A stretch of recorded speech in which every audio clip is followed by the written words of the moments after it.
3층에 저희 교회가 있습니다.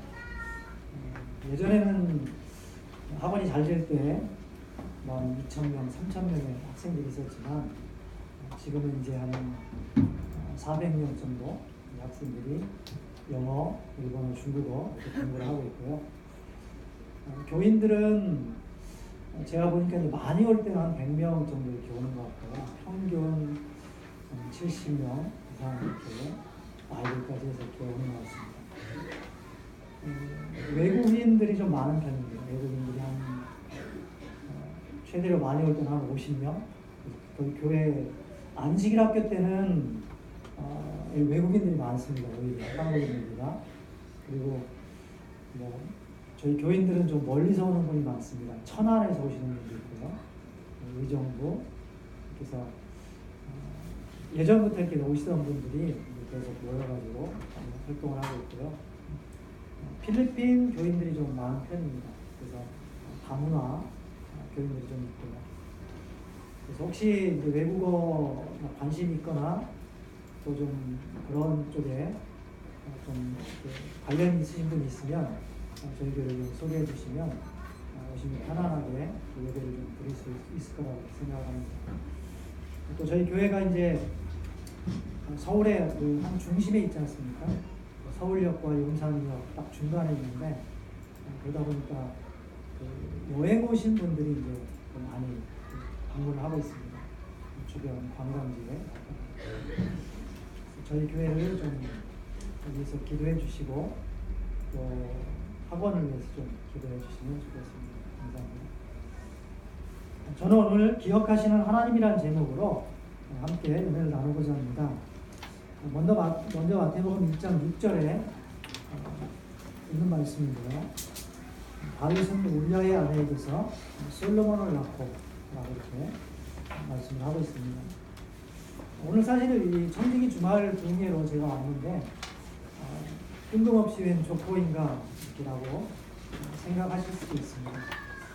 하지만 오늘 말씀을 통해서 우리 청지기 역할에 대한 말씀을 한번 생각해 보았으면 좋겠습니다. 우리가 잘 알다시피 마태복음과 누가복음에는 예수님의 족보에 관한 이야기를 해주고 있습니다. 족보라는 것은 우리가 잘 알다시피 사람의 뿌리를 찾아 나가는 과정이죠. 특별히 유대인들에게도 이 족보는 굉장히 중요한 역할을 해주고 있었습니다. 그들은 그 가죽으로 만든 그 두루마리에 탄생의 책이라고 해서 그들의 족보를 기록하고 그들의 뿌리와 혈통을 이렇게 찾아 나가는 일을 하고 있었습니다. 족보는 자기의 조상이 누구인지를 확인해주는 역할뿐 아니라 자기 혈통을 보존하는 그런 역할도 하고 있죠. 요즘에는 개 같은 경우도 특별한 혈통을 가지고 있지 않습니까? 그래서 아주 귀한 혈통을 가진 개의 족보는 엄청난 가치를 가지고 있는 그런 개들이 있습니다. 그렇기 때문에 특별히 사람들에게 있어서는 우리 교인이 아니라 할지라도 족보는 굉장히 중요한 역할을 항상 하는 것을 우리는 알 수 있습니다. 유대인들에게 있어서 이 족보는 사실은 그 여자가 들어가는 일은 거의 없습니다. 남자들이 주로 저희 오늘날 우리 한국 사회에서도 최근에 들어서 이제 여자가 들어갔지 예전에는 남자들만이 이렇게 기록을 갖고 있지 않았습니까? 그럼에도 불구하고 이 마태는 이 족보를 기록함에 있어서 5명의 특별한 여자를 그 안에 기록 속에 넣고 있습니다. 이 중간에 여자가 개입되어 있다는 것은 하나님의 어떤 그 섭리가 이 안에 있음을 우리에게 말씀하고 있는 것입니다. 특별히 메시아가 탄생하는 이 다윗의 그 계보 가운데 여자들이 등장한다는 것은 하나님의 직접적인 개입이 있었기 때문이라고 마태는 우리에게 이야기를 하고 있는 것입니다. 여기에 나오는 이 5명의 여자는 어떤 사람이었습니까? 라합이 어떤 여자였죠? 기생이었죠. 또 그 앞에 보면 또 그 다말이 나오지 않습니까? 다말은 누구였습니까? 유다의 며느리였죠. 그런데 이제 뭐 이상한 방법으로 시아버지와 통해서 대를 입게 됩니다. 또 룻은 이방의 그 모압 여자였고, 또 우리아의 아내가 나옵니다. 이 여자도 이렇게 뭐 정상적인 그런 상황 아니었습니다. 마지막으로 나오는 여자가 이제 마리아입니다. 성경에 4명의 이 여자를 보면 모두가 다 부끄러운 과거를 가진 여자들이고, 그 중에 3명은 어떻게 보면 간통이라는 사회적 통념상 있을 수 없는 그런 일을 저질렀던 여자들입니다. 오직 마리아만이, 예수님의 어머니 마리아만이 아주 깨끗한 그런 처녀였죠.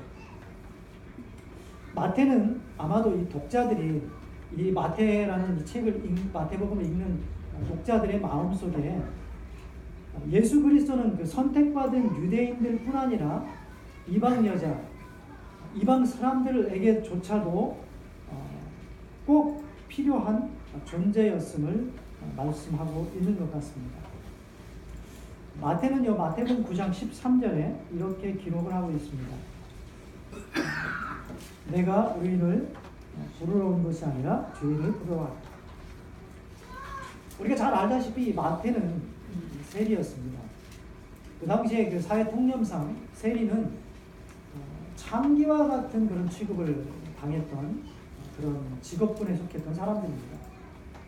그러다 보니까 이 마태는 자신과 같은 그런 취급을 당하는 사람들의 굉장히 관심을 가졌던 것 같아요. 그래서 자신과 같은 삶을 살아가는 사람들을 위해서 바로 예수 그리스도께서 오셨다는 것을 말해주고 싶었던 것 같습니다. 우리 재림교인들은 마지막 시대를 살아가면서 선택받은 특별한 백성이라는 그런 자부심을 가지고 살아갑니다. 그래서 세상에서 우리가 이단 취급을 당해도 그것이 진리 교회이기 때문에 당하는 것이다 라고 이렇게 생각을 합니다. 저희가 청년 하나가 이렇게 외국에서 공부를 하고 이제 대학원을 졸업해서 석사를 받고 취직을 하다가 이제 최근에 중앙일보에 취직을 했습니다. 거기 이제 영자 신문 그쪽에 취직을 했는데 그 사내에서 광고를 해가지고 기도회가 있다는 광고를 해서 그 기도회를 참석을 했어요. 근데 그 기도회를 참석을 해가지고 자기가 재림 교인인 것을 이야기를 한 것입니다. 그러고 나서 며칠 있다가 문자가 왔어요. 아무리 생각을 해도 우리 기도에 오지 않았으면 좋겠다. 당신이 오는 게 불편하다.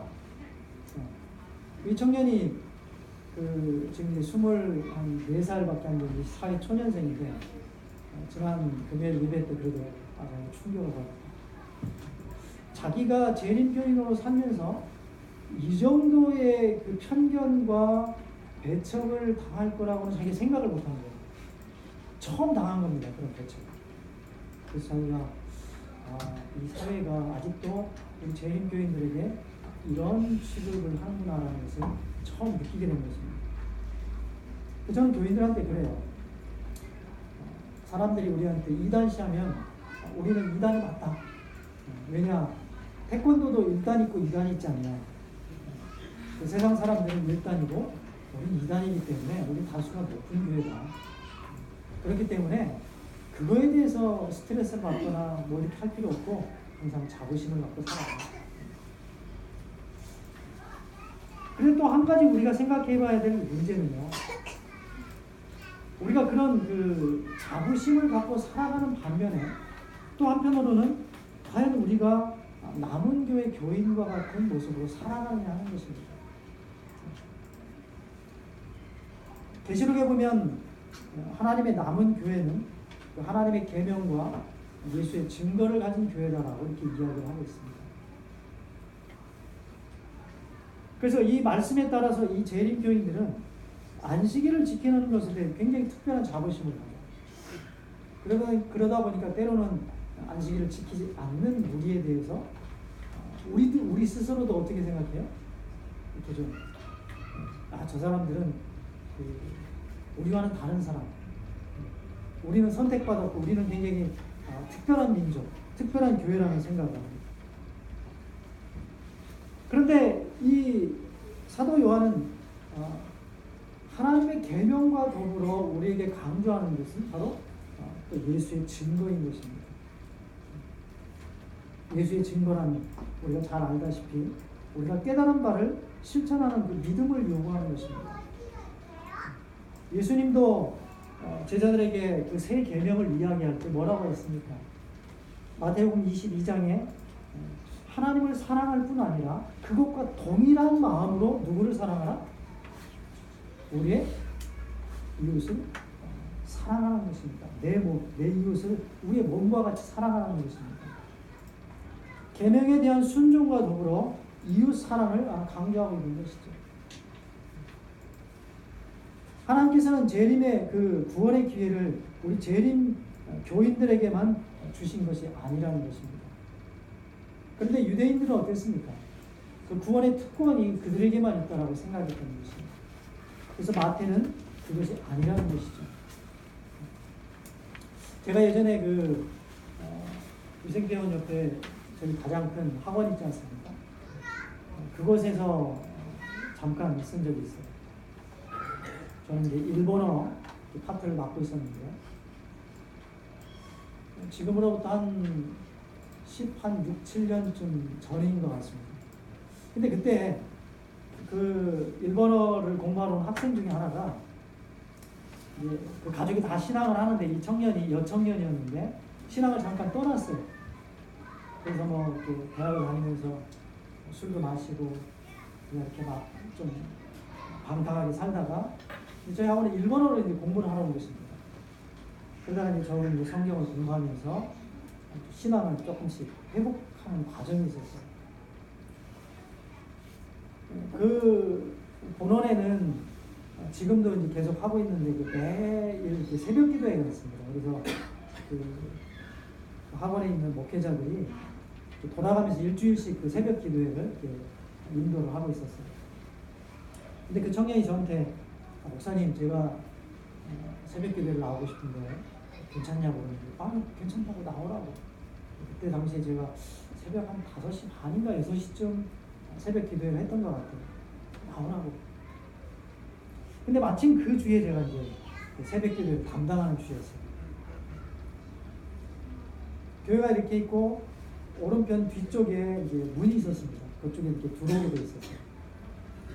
그래서 이제 새벽 기도를 인도하기 위해서 이렇게 앞에 서 있는데 그 새벽 기도를 1년 365일 거의 안 빠지는 그 영화학원 교회 그 집사님이 하는 분 계신데 그분이 이제 이렇게 막 들어오고 있고 그 여청년이 그와 동시에 이제 그 교회에 딱 온 거예요. 무슨 일이 있었을 것 같습니다. 그 여청년이 들어오려고 그 여청년은 그 당시만 해도 학원생이었죠. 들어오려고 딱 문을 들어서는 순간 그 여집사님이 문을 딱 막아서는 겁니다. 제가 그걸 보고 있었어요. 근데 저는 그 순간 무슨 일이 지금 일어나고 있는지를 딱 알겠더라고요. 근데 그 둘이 이렇게 잠깐 뭔가 이렇게 오고 가더니 그 여청년이 문을 밀고 들어와서 앞자리에 앉더라고요. 그리고 이제 새벽 기도회 끝나고 제가 이제 낮 시간에 그 청년을 다시 보게 되었습니다. 그 청년이 저한테 무엇인가를 말하지 않아도 저는 그 순간 무슨 일이 있었는지를 100% 다 이해를 하겠더라고요. 그 청년이 저한테 그래요. 목사님, 제가 들어가려고 하는데 문을 딱 막았으면서 하는 말이 새벽 기도해 줍니다. 그래서 그 청년이 하는 말이 알아요. 근데도 문을 딱 막아서고서 못 들어오게 막는 거예요. 새벽 기도해 주니라고. 그 얘기는 뭐냐면 새벽 기도회를 하고 있는데 왜 학원생이 이 교회를 들어오냐 하는 것이죠. 그러면서 딱 막아준 겁니다. 그리고 그 청년이 저한테 그래요. 목사님, 제가 이런 새벽 기도회라면 나오지 않겠습니다. 그리고 그 청년은 이제 그 새벽 기도를 나오지 않았어요. 근데 그 청년은 지금 어떻게 되었을까요? 그 청년은 다시 신앙을 회복하고 일본인 목사님과 결혼을 해서 목회 사모로 일을 하고 있습니다. 다행이죠. 어쨌든 때로는 세상에서 우리가 배척을 당하면서도 우리 스스로가 때로는 사람들을 배척하는 경우들을 저는 종종 보게 됩니다. 우리라는 어떤 특권 의식과 울타리 안에 주님께서는 모든 사람에게 구원과 축복의 기회를 열어 놓으셨다라고 말씀합니다. 청직이라는 것은 그저 헌금이나 잘 내고 교회 출석을 잘하는 그런 의미의 청지기가 저는 아니라고 생각합니다. 청지기는 우리의 마음을 넓게 하는 것입니다. 우리의 마음을 여는 것입니다. 그래서 예수님과 같은 마음으로 사람들을 포용하고 받아들이는 것이라고 저는 생각합니다. 우리가 우리의 신앙이 좀 더 유연해지고 좀 더 넓고 큰 마음을 좀 품게 되시기를 이 시간 간절히 바랍니다. 여기 마태는 4명의 마리아 외 4명의 여자를 이 성경에 기록을 하면서 3명의 이름은 기록을 해놓고 1명의 이름은 그가 기록을 하지 않고 있습니다. 대신에 뭐라고 기록을 하고 있어요? 우리아의 아내라고 기록을 하고 있습니다. 우리아의 이 사건이 어떤 사건이었는지 아시죠? 다윗이라는 사람은 정말 위대한 사람입니다. 제가 아무리 생각해봐도 이 다윗과 같은 이런 인물은 정말 전무후무한 사람이라고 생각합니다. 뭐 유대인에게뿐 아니라 또 하나님을 알지 못하는 사람에게도 이 다윗은 잘 알려진 인물이죠. 이 사람이 얼마나 위대한 사람이었는지 열왕기상 15장 5절에 이렇게 기록을 하고 있습니다. 우리 함께 좀 읽어볼까요? 자, 함께 읽어보겠습니다. 시작. 이는 다윗이 햇사람 우리아의 일 외에는 평생에 여호와 보시기에 정직하게 행하고 자기에게 명령하신 모든 일들을 어기지 아니하였습니다. 사람이 살면서 오직 한 가지 일 외에는 모든 것을 하나님 보시기에 정직하게 살 수 있을까요? 여러분들의 삶은 어떻습니까? 제 삶은 어떨까요? 하나님 보시기에 오직 한 가지 빼고는 부끄러운 것이 없이 우리가 그렇게 살았습니까? 그런데 다윗은 오직 이 한 가지 일 외에는 정말 하나님 보시기에 정직하고 하나님께 순종하는 사람이었다라고 기록을 하고 있습니다. 그가 70평생을 그렇게 살았습니다. 오직 한 가지 문제를 빼고 그 한 가지 문제가 바로 이 우리아에 관한 것이었습니다. 우리는 생각할 수 있습니다. 그냥 실수가 하나뿐이었는데 한 가지 실수뿐이었는데 다 잘하고 근데 사람들이 어때요? 100가지가 다 좋아도 한 가지가 나쁘면 어떻게 됩니까? 원수가 되버려요. 원수가 진짜 원수가 되버립니다. 이 오직 한 가지 실수를 이 다윗은 하나님 앞에 정직하게 회개하고 고백하고 용서를 받았습니다. 그리고 그 일이 흘렀어요. 얼마나 흘렀어요? 마태가 이 성경을 기록할 때까지 약 1000년의 시간이 흐른 것입니다. 1000년의 시간. 우리 여러분 1000년 전의 것 기억하는 게 뭐가 있습니까? 당장 10년 전, 100년 전의 것 우리 기억할 수 없습니다. 그런데 이 1000년 전의 것을 애써 굳이 이 마태는 끄집어내는 것입니다. 우리아의 아내.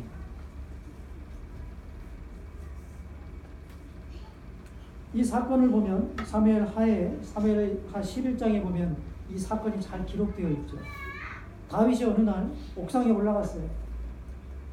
그리고 그 밑을 보니까 여기에 보면 침상에서 일어났다고 그러니까 이게 낮잠을 잤겠죠. 저녁 때쯤 일하는 것은 그 당시에 시간을 계산해 보면 오후 3시에서 해가 질 쯤이니까 해가 있을 수도 있고 없을 수도 있습니다. 근데 이 성경을 보니까 뭐라고 이야기하냐면 여기 사무엘하 11장 2절에 보면 한 여자가 목욕을 하는데 아주 아름다워 보인다고 했어요. 여러분, 옥상에서 여자가 목욕을 해요. 그 모습을 보고 있어요. 그 모습이 자세히 보였을까요? 제가 생각할 때 자세히 안 보였을 것 같아요.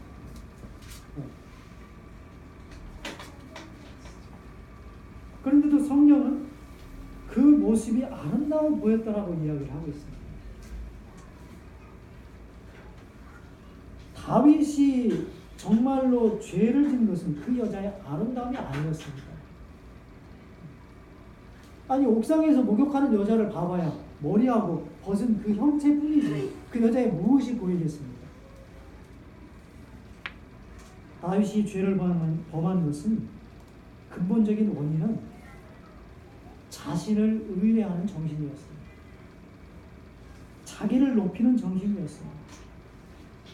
주변의 아첨과 자기가 갖고 있는 권세와 사치의 미묘한 그 유혹들이 바로 다윗으로 하여금 죄를 범하게 한 것이었습니다.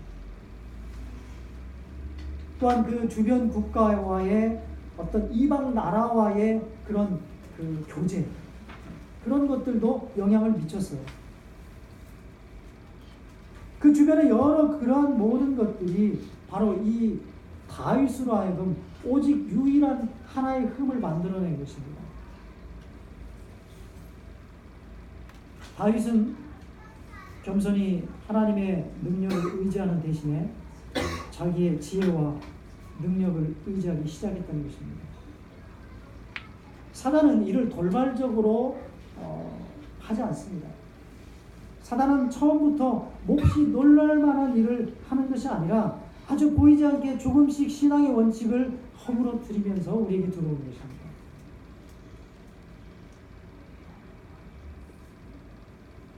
다윗은 하나님께 충실하고 전적으로 의지하기를 게을리 하는 데서 바로 이 죄가 시작된 것이었어요. 세상의 유행과 습관을 따르는 경향에서 바로 이 죄가 시작된 것입니다.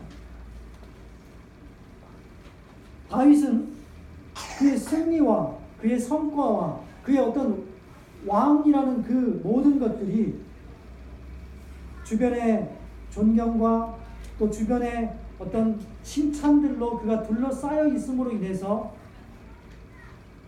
그가 아니라고 방심했기 때문에 그러한 결과를 낳은 것이었습니다. 다윗은 어떻습니까? 광야에서 도망다니고 그가 숱한 어려움을 당하면서도 어땠어요? 그는 한순간도 하나님을 의지하는 손을 놓지 않았습니다. 그럼 매 순간마다 심지어는 자기를 죽이려는 사울이 자기의 바로 앞에서 자기가 죽일 수 있는 그 순간에조차도 그는 자기의 마음을 자기의 감정에 치우치지 아니하고 진실하게 하나님께 내려놓았던 그런 사람이었습니다. 그런데 지금 그는 자기의 주인이 하나님이었다는 사실을 잠시 놓아버린 것입니다. 마치 하와가 아담을 떠나서 선악과 앞에 서 있을 때 보기에 좋고 먹기에 좋아 보였던 그 마음이 바로 지금 이 다윗의 마음속에 들어와 있는 것이에요. 어쩌면 우리의 눈앞에 보이는 것들이 지금 잠시 동안에는 마치 우리를 행복으로 인도하는 것처럼 보일 수 있습니다. 하지만 그것은 아주 잠시 즐거움과 쾌락을 줄 뿐인 것이에요. 다윗은 결국 그 밧세바를 자기의 침상에 들이고 죄를 짓게 되고 그리고 밧세바는 임신을 하게 되죠. 다윗은 놀랐어요. 그 한 번이 임신을 시키다니. 야, 안 되겠다. 뭔가 이걸 덮어야겠는데. 그래서 어떡합니까? 우리아를 전쟁터에서 불러들이죠. 야, 너 전쟁터에서 수고했지? 네 아내하고 가서 이렇게 잠자리 좀 해봐. 근데 우리아가 안 가요. 술을 먹여서 또 다시 보냅니다. 안 가요. 그러자 이번에는 어떻게 합니까? 편지를 써서 우리아의 손에 쥐어 보냅니다. 너 이 편지 네 상관인 요압에다 갖다 줘. 그 편지는 뭐가 써 있었어요? 이 편지를 갖고